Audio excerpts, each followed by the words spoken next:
Hi and welcome to Poseidon Live. Today we're going to be talking how do you scale your business as an entrepreneur.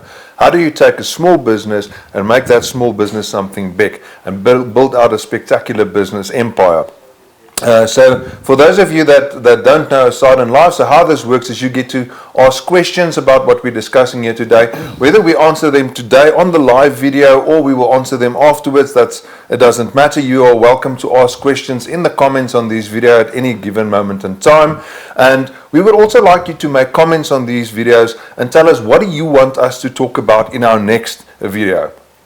So today we'll be talking with a very special guest, Mark. Mark is the CEO of MadRent, and he has successfully scaled a business from a small business into a very successful business. And we're going to be talking today with Mark and asking him some questions to understand how this works. So Mark, tell us a little bit more about yourself. Thanks, Andy. Thanks for having me. I'm excited to be here. From my personal background, pretty usual for a South African lad. Went through school, went to university. From university, I actually then immigrated to Australia for a number of years. And while I was there, I performed a few functions. One of them was at Dimension Data. I was performed a few different roles there. In the main, it was very interesting. We learned a lot about network integration. This was about 20 years ago when network integration was a very kind of hot button thing, yes. And it was a very new thing. A lot of companies were moving over to the World Wide Web and to try and use these faster modes of communication. So it was a very interesting, great thing to learn. From there, I actually opened a restaurant in Australia for a couple of years, which was also a very interesting thing. You know, you're dealing with suppliers to get your food, you've got your raw materials, then you've got a little conveyor belt system to produce all the stuff, then you've got to market it and you sell it. So it's a great way to learn business. From then, I was a little bit tired of Australia. I didn't have family there. Didn't like losing to the Wallabies all the time. So came home and joined my dad's business. So he was in a used car business his entire life. And the month after I joined, actually, so this is 2007, the month after I joined, the New Credit Act came in. So the New Credit Act comes in, and we used to do a lot of wholesale, and we used to do quite a lot of retail. And all of a sudden, there was this kind of bank tightening where they couldn't give as much finance as they used to, and we found that a lot of the used car deals we could do, we could no longer do. So all of a sudden we had this business that had run for many years in the same way, couldn't run anymore. And in the intervening years we kind of thought what to do, how to change it. Is there a method for us to communicate with this change in the market? And ultimately we landed onto this long-term rental system where we could hopefully help people that couldn't get a car through ordinary means be able to attain this lifestyle upgrade through a rather long-term car rental, which hopefully one day will allow them to buy the asset or an asset similar at a later stage. And that's what we've been doing ever since, and it's resulted in quite a scaling of the business. Well done. So I think the first thing that we would like to preparing to scale, I think that's one of the things. It's definitely scaling a business is something that takes a bit of preparation. It's not something that you just jump into. So the first question that I've got, Mark, do you think all businesses can scale? Or are there certain types of businesses that are scalable and others not? What is your opinion on that? So that's a brilliant question. I mean, essentially, any business can scale.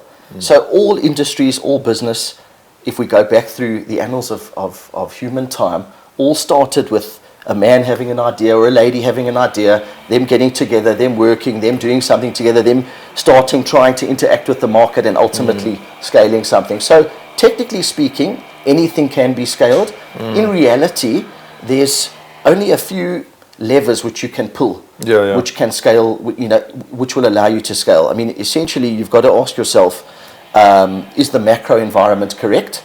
So, in other words, is the product I'm selling something that can be sold to a lot of people? If I'm making an orange that only an alien can eat, Yeah. It doesn't matter how delicious the orange is. Exactly. There's no aliens. There's no market. Exactly. Yeah. So that's number one. Number two, would you have the systems to scale?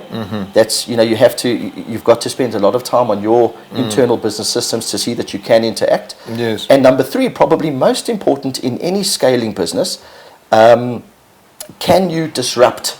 Can you disrupt the current market? So if you think about maybe an interesting example is these guys, We Buy Cars. Yes. These guys came into a market where people had been selling vehicles to dealers for many years. You'd want to sell your car, you'd take it to a used car dealer and you'd say, what do you offer me? And he'd give you an offer and you'd accept it or you'd reject it. These guys came in to a market that was very settled, very stable, very mature, and they said, no, we're going to now advertise on the internet. We are going to tell people that we'll come to them, we will make them an offer and we'll try buy their car. And they took something that wouldn't seem scalable and turned it into something very scalable. Completely disrupted it. It's complete disruption. So if your business can disrupt, then you've got a chance to scale, even if you're in a mature market. And then last, maybe, but also very importantly, is if you are going to scale, you need something where, and this is maybe for the accountants, which is great that we're with a fantastic accountant here today, is that you've got to be able to keep your overheads relatively stable and only allow your variable costs to go up.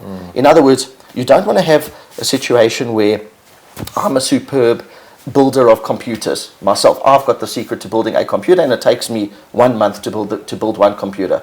There's no ways I can scale that business because I can only produce one computer a month. So it's impossible. You need to be able that you can add players to help you sell without adding too much overhead. I'd say that's the basis of scaling. Yeah. So can you scale? All businesses can. In reality, not really. It's very dependent on where you're positioned in respect of those four things. Yeah, I think one of the things, just to touch on that, what you've just mentioned with regards to that costing model of keeping your variance, expenses and stuff. I think that's a very important exercise. I mean, with some of our clients as well, they tend to build up a business and it's working quite well, and then the moment it starts scaling, the costing model starts falling into the abyss, and I think that's something very important, to break things down and determine whether your recipe or your way that you want to do this is really making sense at the end of the day. Correct. So something else, I want to touch a little bit more on the importance of systems and technology when it comes to scaling. I think we live in an information age. I mean, ourselves, we built a digital accountant, to make accounting easier. So in the age of information and technology, we've seen many companies come from a very small, operation in a garage or in a spare room or something, becoming a massive enterprise like Facebook or Google or all these things. How important is technology in scaling a business? Right. Okay. So there's really two parts that I can think of. Firstly, it's interesting because accounting systems have been around. I think they were developed in the 15th century. Really modern accounting systems by the Italians, I think, by the Croatians, I think. Yes. Which is interesting. So we've had these very intricate systems which produced very large businesses. I mean, if you think of the one we all learnt about at school, the Dutch East Indies Company, these guys had no technology, but they sent boats around the world just because they had good accounting systems. So for me, the big upgrade in technology is not so much that it's allowed better accounting systems. What it has allowed is speed. It's allowed speed in respect of your accounting system, and it's allowed speed in terms of the communication and your ability to deliver to clients. That has been the fundamental change that technology has brought. The systems were there. People were very clever, but this has just allowed them an order of magnitude better way of communicating with the markets. I think that's what technology has really done. It's a speed thing. So I think, at the end of the day, would you agree then that it's possible to scale a business without technology, but at the same time, technology is a huge help at the end of the day, isn't it? Well, absolutely. Absolutely. Technically, you can still do everything, on your, you don't have to use no technology. You can still have an Excel sheet, and you can still be a little bit proficient in Excel and have bookkeeping skills, and you will be technically able to scale a business. But once it hits that level, you're going to have to upgrade those systems. And this is something very important for those guys who are running successful smaller businesses and they see that the gap is there, but they feel overwhelmed. Don't feel overwhelmed by the fact that you don't have the technological skills. That's what guys like Poseidon are here to help you with. Let's piggyback off that type of intellectual property to help us with our smaller businesses to help scale. Yes. So you can, but look to your peers, look to the leaders in the market to help you do that. It's not, in the beginning when you're trying to sell your products and you're trying to do things and you're thinking all night about what to do in the market, the last thing you can really think of is how to upgrade your skill set from Excel to these enormous systems like Xero. You can't. You need to bring these guys in. You need to piggyback off their expertise, and you'll find that when you do that, things that you thought were insurmountably difficult are very simple in actual accounting terms. These guys have done it. These systems have been around now for a long time. We're now quite mature in accounting systems, and there's nothing they haven't seen before. You might think, no, but my business has this special thing where we've got to build a client in 3 different ways, and it's difficult. They've seen it. They can do it. So from that respect, technology is very helpful, and it's the kind of thing you have to jump with as you get bigger. You don't have to, but literally speaking, you do. Okay. If you want it to be a success. And then a systematic approach of mass production, I think if you think about it, manufacturing a car, these mass production techniques and stuff, taking a systematic approach to your everyday tasks in the business. The everyday tasks that your staff and everything. How have you used technology in your business to try and streamline that process, like the day-to-day running of your business, to get it functioning as a mass production machine? Okay, so Henny, you actually said it there. You used the example of cars, which is probably, in our frame of reference, is the greatest example. We had this guy, Henry Ford. He arrived. I think there were systems before, but that's the one that everyone knows. He comes around in the early 1900s, I think 1910 or 12 or 13, and he produces this conveyor belt system. And essentially, what he did was the first modern workflow. So what you've got to do in your business, and this is a very important thing, and it's difficult when you're in a small business and you've done all the work to actually sit down and write down what the workflow is. I go from point A to point B to point C, then it goes off to D or E, and then if it goes to D, it can go up there, and then eventually it all ends down at F to the client, right? And once we understand the workflow, we're then able to understand where our various employees fit in the workflow, and we're able to organize a system where each one does a task very well, or maybe 1 or 2 tasks very well, instead of each one doing a multitude of tasks averagely. That is the beauty of a workflow. It's that human beings perform a single function or 2 functions very well through repetition, instead of having them do a whole glut of things and then becoming very helter-skelter. So for us, what we did is we spent a hell of a lot of time on the workflow of the business, understanding that leads are coming in from a few different areas, process them first, let one cell of the business process the leads, let another cell process the applications, let another cell process the delivery of vehicles, let another cell process the collection of monies. And we find that that's a very apt system for our business. And I think almost every business that scales would greatly benefit from understanding their workflows intricately and being able to apply their staff to that workflow. Yeah, I think one of the things that we've also applied in Poseidon to try and to make things more streamlined is we always talk about systems, but systems is not always necessarily a software system. It's sometimes a way of doing things. But I think the important thing is the way that you do it, there should be a set standard. And I always, tell our employees as well, we do A, and this is the product. If you want to scale something, you can't do A, B, C, D, E, F. You got to have a thing, and you got to be able to to build that basically out. But it's got to be a systematic approach or a systematic mindset. The way that you do things. There's a standard that you're trying to establish as well. Well, absolutely. So I think you've exactly hit the take-home point from that. Is that businesses at home that are trying to scale, you need to understand A, what the process flow is, and B, the standard of work that you're trying to achieve within each little step in the way. Yeah. It's until you've done that flow and you understand that standard, it's difficult then to slot employees in, because they can't perform if they don't know what your standard is, and they can't perform if they don't know what they've got to do. Exactly. So you might think to yourself, it's as simple as, doubling sales is as simple as getting another salesman. Exactly. Yeah. Unfortunately, it isn't.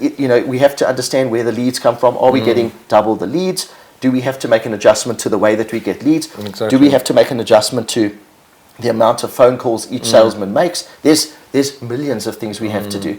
Millions. And once we understand the standard and we understand the workflow, we can start to put a process in place where you can add players. Yes. Or employees. So let's talk about the obstacles in scaling a business. I think it's an understatement saying obstacles. So I see you started laughing there, because I think it's much tougher than people think it is. So one of the things that I'm just thinking of is, how do you scale a business but at the same time don't lose that personal touch? Right. Okay, so what is fascinating about this world that we live in, this 21st century world, is that a lot of our clients don't want personal touch. So it's weird. So what we need to do is we need to understand which do and which don't. So in the old days, when prior to email, prior to things like WhatsApp, when everything was a lot more face-to-face, personal touch was literally everything. So prior to, let's say, automated electronic systems becoming the norm, personal touch was everything. You had to deal with someone to gain credibility. Now you can gain credibility through the strength of the company's systems. So the first thing you would look for when you send, say, a lead through to a client is, when a client sends a lead through to you, is, or rather, when you send a lead through to a company and you've asked for one of their products, is you'd expect a very professional way that they've come back to you, be it an email, be it a WhatsApp, be it a phone call, whatever it is. If you don't want to engage on a personal level, you'll carry on email, which means that the emails need to be plain English, they need to be professional, they need to be worded kindly, it needs to convey a sense of accessibility, that you're very easy to talk to if they want to take that personal touch further. So it's really, interestingly enough, giving them literally the option. Yes, it's become a management by exception situation. Whereas in the old days, you'd have this story where everyone needed a personal touch. Now it's only guys that engage with you, but the guys that engage with you need special attention. They need special attention. So there, it's a matter of training. It is a matter of patience. And because some clients just want to get it done. I don't want Correct. to. I've got time. I think the world that we live in, everything happens now and on Correct. time. I think that's a lot of customers, and like you said, I think the majority of Yes. it. But giving that option is actually crucial for that person that does want the personal touch. Absolutely. The guy that wants the personal touch, in fact, needs it more than ever before. He's a little bit different. He or she needs that personal touch. So it's very important to understand the difference between those two mindsets and to react. So I guess the answer to the question is, how does one maintain a personal touch? You react to what your client needs. It is a reaction thing.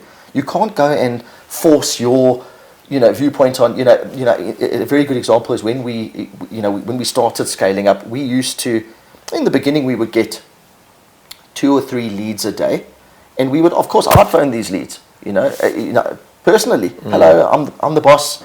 Can I help you? And the guys would interact with you. But as you grow and you get up to 30 and 50 and 100 and 200 leads a day, obviously I can't call them all. Yeah, it's impossible. It's impossible. You've got to let go somewhere. You've got to let go, and you've got to have a system that quickly weeds out the ones that want to get it done quickly and quietly without so much human interaction versus the other guys. So you react to what they've got to do, and your system has to be designed to react. It's got to be flexible to that. Very. Yeah. So your system must quickly recognize which guys are calling you back and attend to them. Put them to the top of the queue. Don't be afraid. There's this mindset where we kind of have this kind of fair and equal client mindset where it's like, well, Henny asked me first, therefore I must deal with Henny first. But not really. If Henny asks you first, but Henny's happy to go through the email process, and Joey phones you 3 times a day, just because Henny asked first, don't worry, Henny's in the system. Henny will be dealt with in the system. Joey needs a phone call.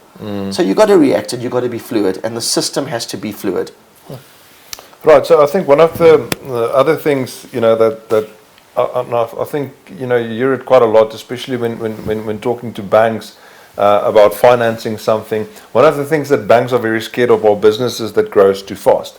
Obviously, I think there's a couple of things that are fast-growing businesses. But what are the obstacles of growing too fast? What are the problems that you encounter there? And then how do you manage it? How do you keep all of this together? Right. Okay. So I mean, the short answer is that when you scale, so when we talk about scaling, we're saying you're getting an order of magnitude bigger. So you used to do 1 deal a day, now you're doing 10, or say 3 or 4 is still a big jump. What happens to your business is that it actually gets torn apart in every way. It's not that it's just one way. I mean, if you think of scaling, it automatically impacts your systems. So whatever system you had, if you had an Excel sheet, and we used to run, I mean, literally, I used to run MadRent off an Excel sheet in the beginning, because there were 30 clients or 40 clients, and It was doing its thing, yeah. You can manage it.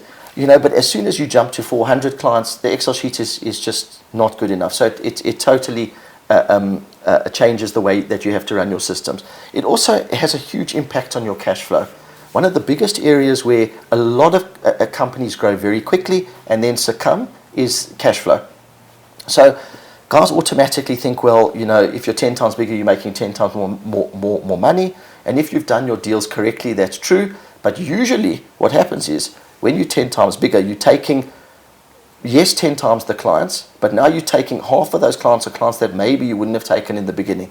So automatically the cash flow or return on those deals is less, and it actually impacts negatively, and you quickly get caught even though you've got a lot more clients. It could also be that suppliers give you certain terms and they won't give you excess credit, and all of a sudden you find you're in a crunch, you've got a lot of clients to provide for, and you don't have the money. So that's a massive adjustment you've got to make when you scale.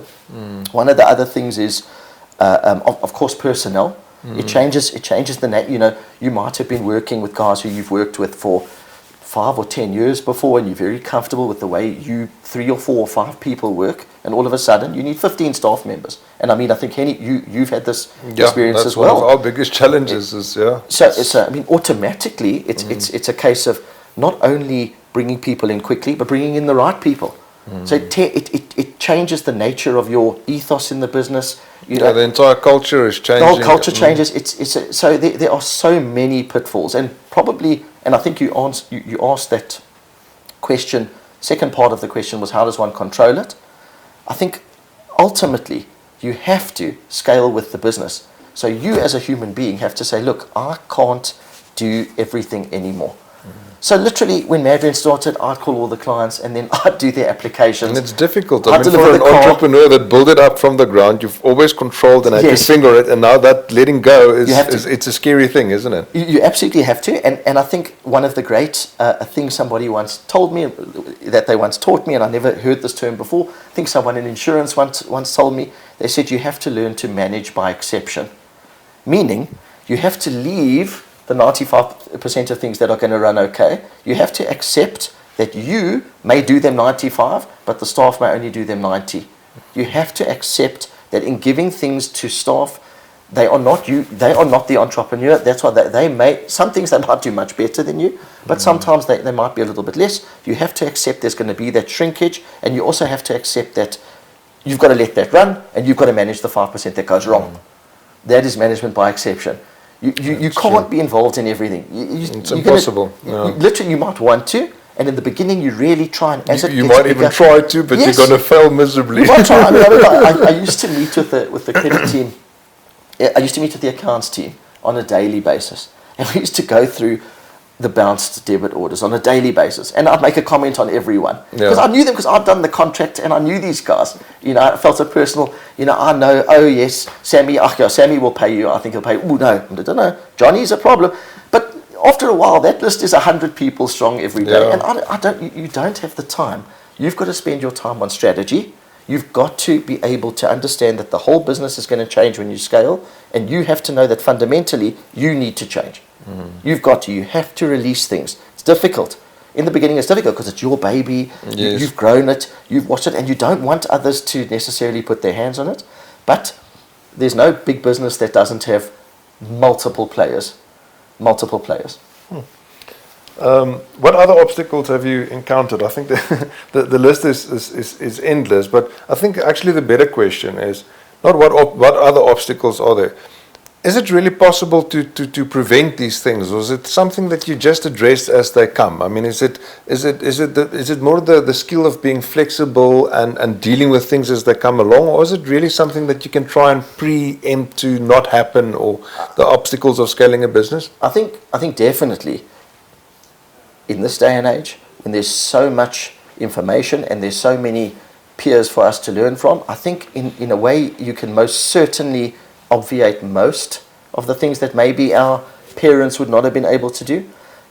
But always maybe the big problem, and for guys at home watching who own their own businesses and who know they kind of smart guys who've interacted with the market, they've not gone and become an employee of a company. They've tried something different, which means you're already creative, you already think that you're very clever, and I'm sure everybody is very clever if they've got their own businesses and they're making money. So automatically you think you don't have to pay school fees. So I think you'll always pay some school fees. I think it's impossible. It's impossible to grow without going through it, isn't it? And Yes. that self-improvement and everything. You have to. I mean, Yeah. I do think you can learn a hell of a lot and you can avoid pitfalls. For example, I remember in the beginning when we started the rental business, we spoke to a chap who used to run a small book of rental vehicles, and his biggest drama was that he didn't know where half the cars were, which is a crazy thing in this day and age when you have trackers. It's like a crazy thing. So now we learned from him from day one. We didn't have to put cars out onto the road without trackers. We learned, no, put a tracker in the car, whatever it costs. So you can learn. You don't have to make mistakes, but there are some things that you, just by human nature, you won't be able to. You've got to bump learn. your head a little You bit. You have to. Yeah. Kids learn from bumping their heads when they're small, and we learn from losing money when we're big. Exactly. That's what happens. So another thing, funding and investment in scaling a business. So how important is it to obtain funding from investors and banks? Been in your journey that you've had, how significant a role did it play on that? And tell us a little bit more about your relationship with investors and banks overall. How does it impact your journey, or has it impacted your journey? Well, okay. So I mean, from a simple perspective, unless you have a way in your hands to convert sand to gold, you are going to need money. I mean, there may be one or two businesses where the cash flow is so positive that they don't have to, but I think for any normal business looking to scale, be it a retailer, be it someone who sells food or makes food, be it someone who owns cars and has to sell cars, you're going to need money.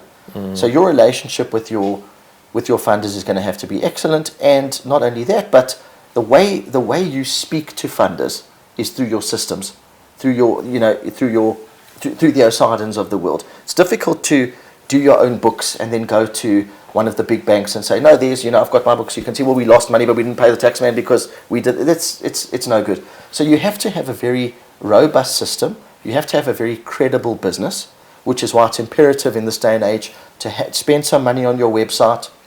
If you visit, Osaden, you'll see it's an all-encompassing website. It's engaging. It gives the business credibility, and it doesn't just give credibility to clients. It gives credibility to banks. It's all ends. It's that end and this end. Exactly. So it's very important. Even if you think in this day and age, but I don't sell my things on the net, therefore I don't really need a web presence. You still need it. The bank are going to be surprised. Exactly. If they go and they look for you and they see this, John's Cars doesn't have a website.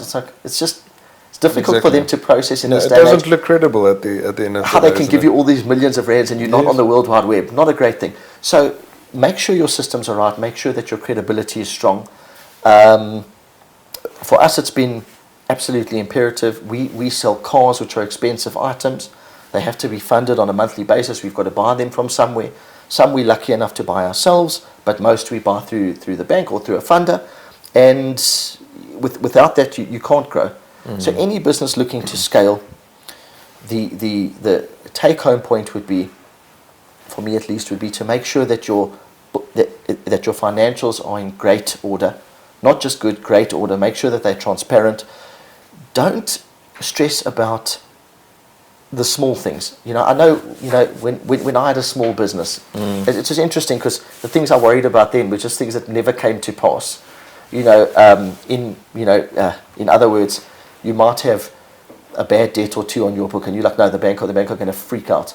The bank won't freak out. The bank has a lot of money. They've got to put it somewhere. They want to meet clever people. It's you. If you go with a good presentation and your business speaks to how you are in terms of its website, in terms of its financials, in terms of how you can present and how you understand your market, banks and funders will listen. So know your business inside out, have good books, have a website, be credible, and you've got half a chance of getting good funding, even though it's a process. Yes, and then for those of you that missed our previous episode as well, we had a chat with Jonathan Zinman, and that the entire discussion was about how do you obtain investment into your business, and we talked about funding options and all of that. So if you're in a business and you don't know where to start or how to get funding for your business, that's a good starting place. Also, all the Osiden clients, we've got a complete step-by-step guide, funding guide, helping people to understand how do you make your business investable and fundable, and where do you find these funders and investors as well. So for those of you that get stuck on this topic, please go and have a look at those things as well. So the next thing is keeping things together and employees. So when a business grows, so does its employees count. So how do you get your employees motivated and passionate about your business? Well, okay, I mean, it's maybe such an obvious thing, but it's a weird thing to actually understand, and it's not a bad thing. The thing is about employees want money. Henny, that's what they want. Yes. That's what they're there for. That's the reason why they came to the office this morning. Correct. Yes. Oftentimes, you do tend to get this, if you've got a wonderful business and you've got a homely atmosphere and they feel part of the family, yes, it becomes more than that. But ultimately, if you're not going to be able to remunerate them properly and meet their ambition, you're going to lose good people. Exactly. That's what's going to happen. And even if you can remunerate them properly, you're going to lose good people, because good people have ambition and drive, and they go up. And maybe eventually they want to become the CEO of Osiden or Madrent, and I'm unfortunately in that position. And then it's not vacant. It's not vacant. It's not vacant unless they're so good. Maybe we get replaced. But ultimately, you'd be shaking hands with plenty fantastic people and wishing them on their way. So the easy answer to getting good employees, and it's such an easy thing just to say, much more difficult thing to do, is to incentivize them properly. That is the number one thing. And it's a challenge, because when you have your own business and you know what you could do, you automatically assume that any employee can do exactly your output plus, because they only have to do that. In other words, let's say I used to handle all the applications. Now I want someone to do the applications instead of me. So now we bring in somebody, and I'm trying to cost them. So I say, well, I mean, it took 10% of my time, and I earn 10,000 rand a month. If I'm going to pay them 1,000, it's fine.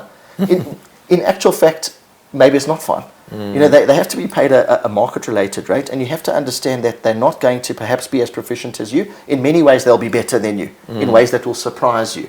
They'll be, because we're not perfect. No one's Nobody perfect. Is, yeah. So the short of it is, incentivize them properly, and you've got half a chance. If you can, give them some ownership in the business, if it's possible. It's not always possible, but it is a brilliant thing to do. And not just from the point of view of giving them ownership so that they can perform better for you, but also because ultimately we have to understand that if we are lucky enough to own a business and lucky enough to benefit from the work of very good people, then it's very good if you can take their life forward as well.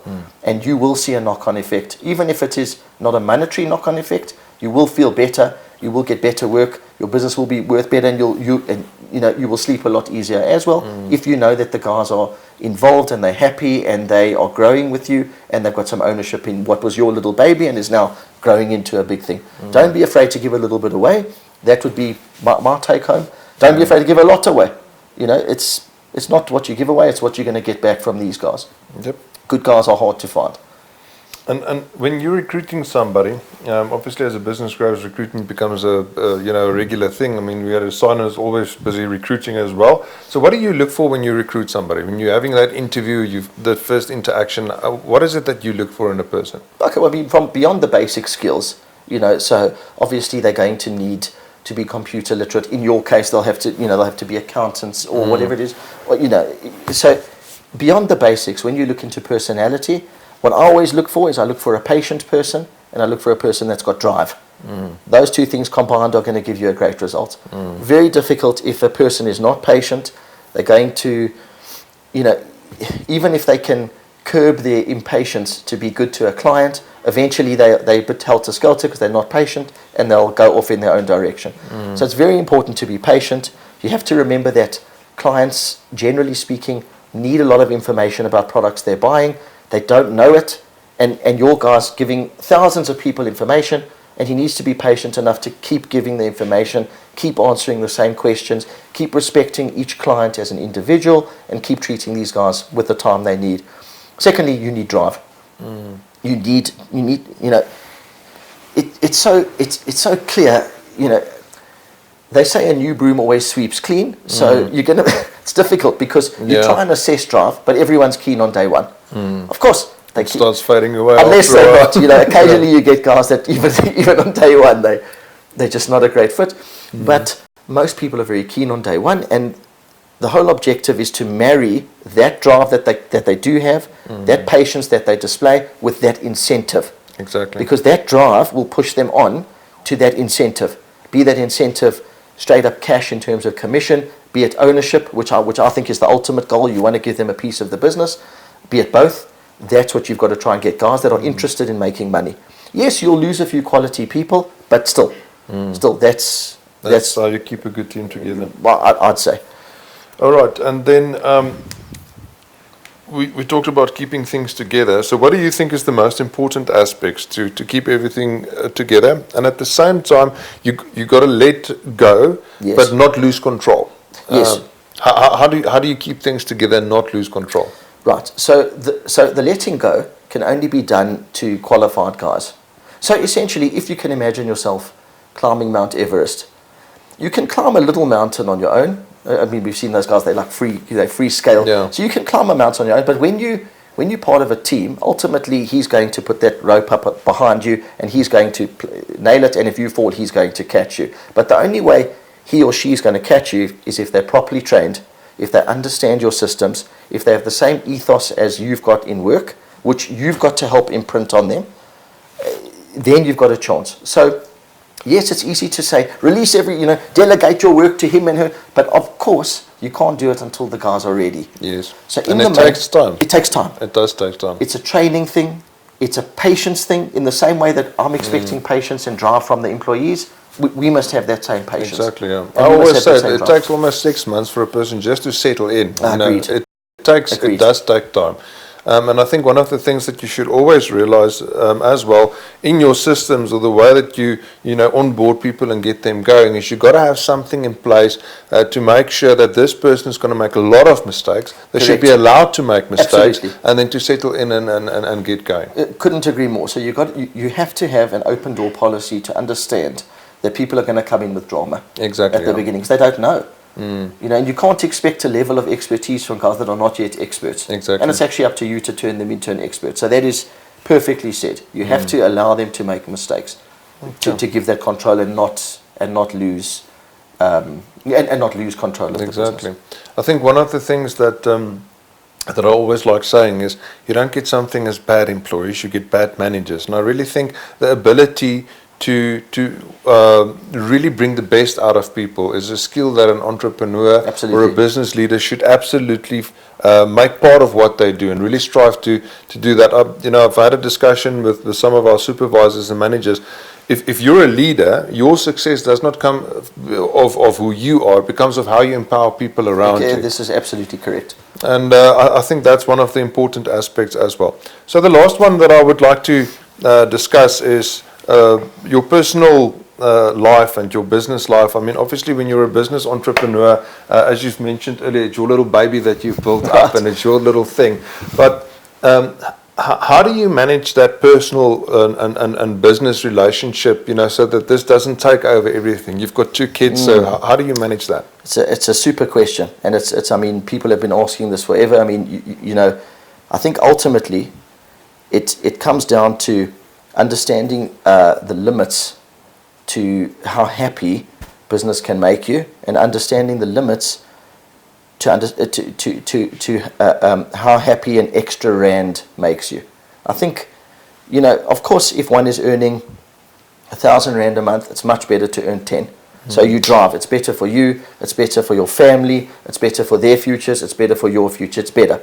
Plus, you don't want to be idle. You're lying at home is no good. So it's better to be working. Exactly. A man and a woman, great to be doing things. Human beings need to do things. But beyond that, you go from 10,000 rand, and now suddenly you find you're lucky enough to earn 50. Exactly.